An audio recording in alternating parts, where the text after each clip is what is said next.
How many people like get tasered or the equivalent at that time, and they're like, and, I get off on that. That's foreplay. Yeah. 1, 2, 3.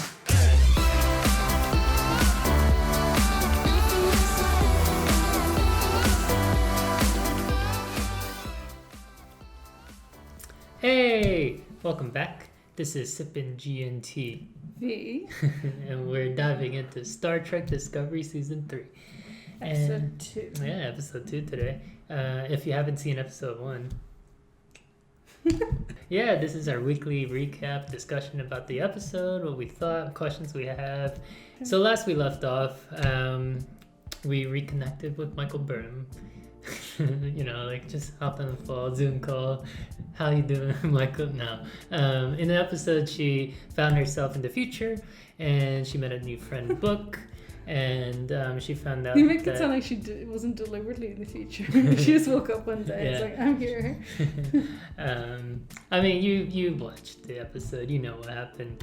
We have Book, we have Michael Burnham, and Grudge, the most important character, and they're trying to find Discovery. Mm-hmm. They don't know where Discovery is. They tried calling a few times with no answer. In episode 2, we start out immediately with Discovery. Mm-hmm. They've entered into the wormhole, come out the other side, and everyone's dazed and knocked out. They wake up and they're like, no, we're going to be crashing into this planet.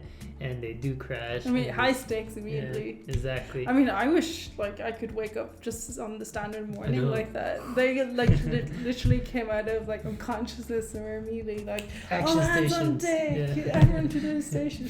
Yeah. I know the stakes are high, but still, dang response. Yeah.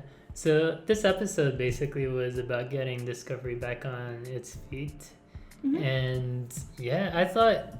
Personally, it was a pretty low stakes episode actually, besides those first few minutes when they were crashing, because the show's called Discovery, so there's no real question whether Discovery would survive or not, like this episode. Yeah.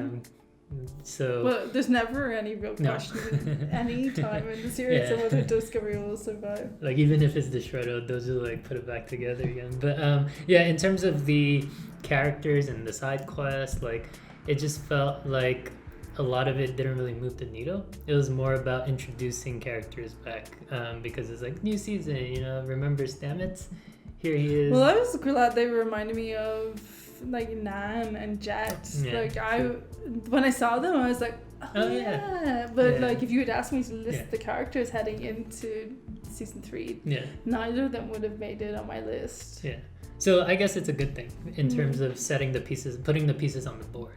Episode 2 definitely felt like that, where it's there's none, and there's there's that character Linus, is it, or with the big eyes? Linus? I think Georgiou seemed to have some sort of use for him, right? Or was well, I just hope he's okay. I definitely think she had an agenda with him. Time was short. I don't think they were heading to a bedroom, but I hope he was on Discovery when they got picked up at the end. Well, no, I think it was more she had a use for him in terms of his vision. It probably was beneficial strategically for whatever game she's playing. She's always scheming and planning her next move. So it'll be interesting. You always have to keep an eye out for what Georgiou's up to. But anyways, back to the whole episode. It felt like setting the pieces onto the table. Here's Saru, here's Tilly. Even their side quests where they're trying to repair the ship and going to the village to get parts repaired.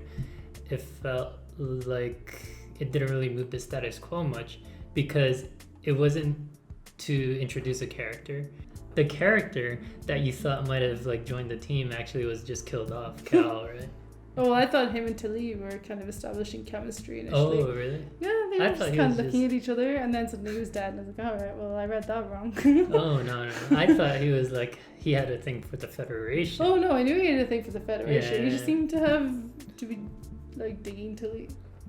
maybe that went over my head. Maybe that was just in my imagination. Yeah, but there's always two ways that can go. If a character is like very into a particular concept and seems like a perfect fit, they're either gonna die or like, you know, join the team. So in this case, he died.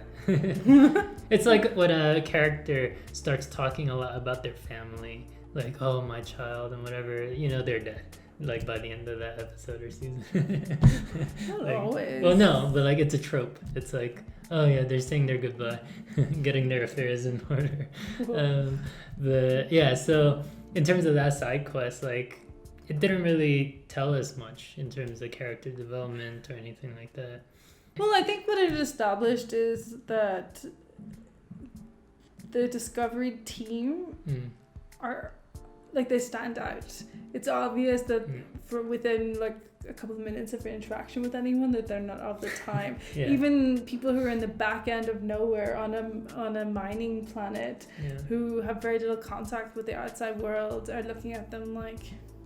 Yeah. So yeah, you can tell that things have developed a lot in the last 1,000 years. That Discovery, even though it was high tech and obviously all the team are, you know, intelligent people, top of their game, they're a step behind in every regard, and they seem like, I guess, a bit like if you brought Tarzan into Manhattan, like. Whoa.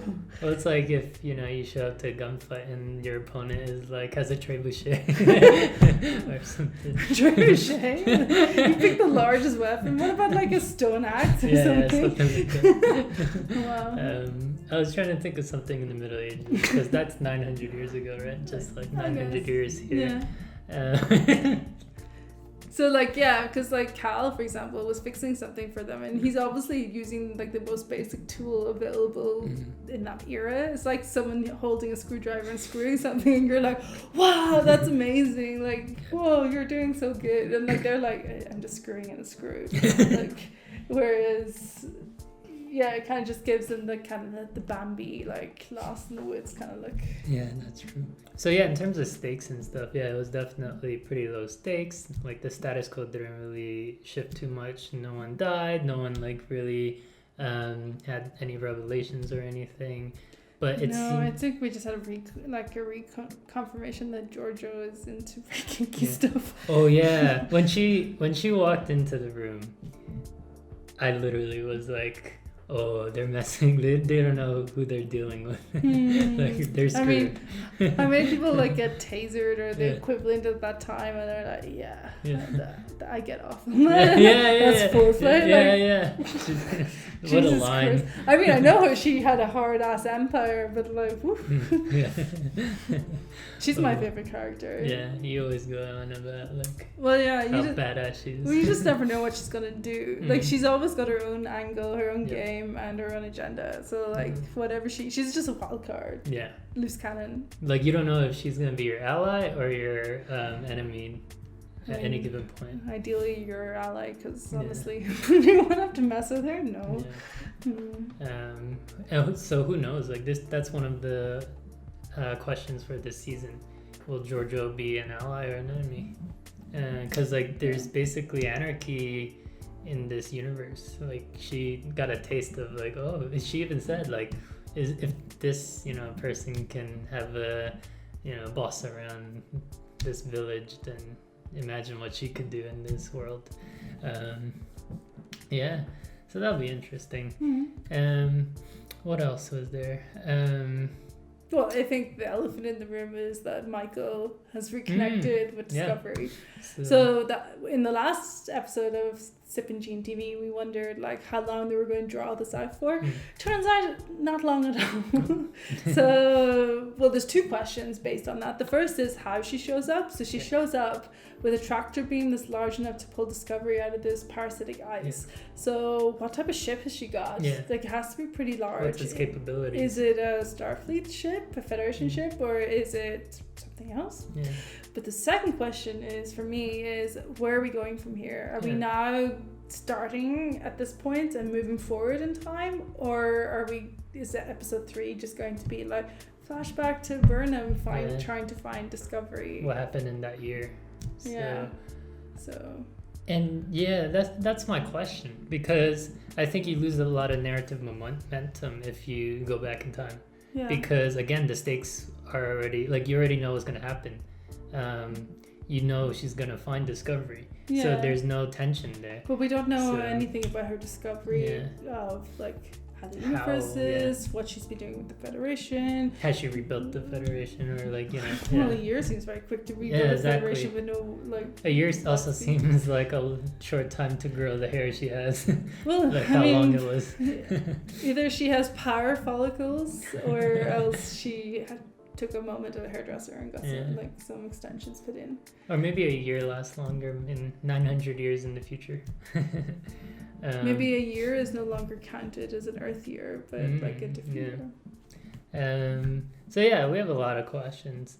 I think hopefully in the next episode they do drive the plot forward while having some flashbacks, so you can address both at the same time, rather than just saying hand wave away like the year she spent in the future looking for Discovery, and then also like, or ignoring what they're doing in the present to return to well the past. I enjoy the rest of the cast. Like I like seeing what Georgiou or Stamets or even like Jet is up to.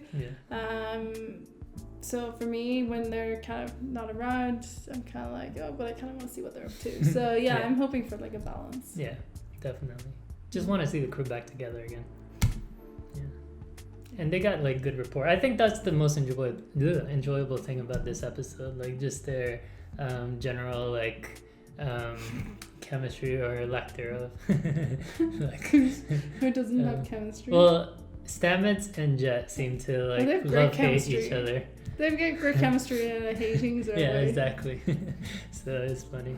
And then seeing Hugh and like, you know, Stamets being loving, but Hugh also just wants to kill him. Yeah. And honestly, I don't think does anyone actually like Stamets. Not in the current episode. Yeah, he was really stubborn. Stay alive so I can kill you. He's like, you know, Jet had that whole speech like, you know, you don't have to push yourself, and he's like, I'm gonna push myself. So yeah, it'd be good to see the crew back together. Yeah. And the biggest question of all, how's Grudge doing? Hopefully well. Yeah, we like, you know, a whole episode without Grudge was pretty agonizing. That's true. Yeah, Grudge is the breakout star of the seasons already. So yeah, we need more Grudge. Yes. Yeah, so that's most of our thoughts for this episode. Yeah, I mean, not a lot happened in this episode, so this is pretty short. But yeah, we're looking forward to episode 3. Yeah, see what this whole season is about. Yeah, so if you want to come along on our Star Trek Discovery Season 3 journey, then be sure to hit the subscribe button. If for some reason you didn't see our first review for episode 1, you can find that here. And thank you for tuning in. Yeah, thanks for tuning in.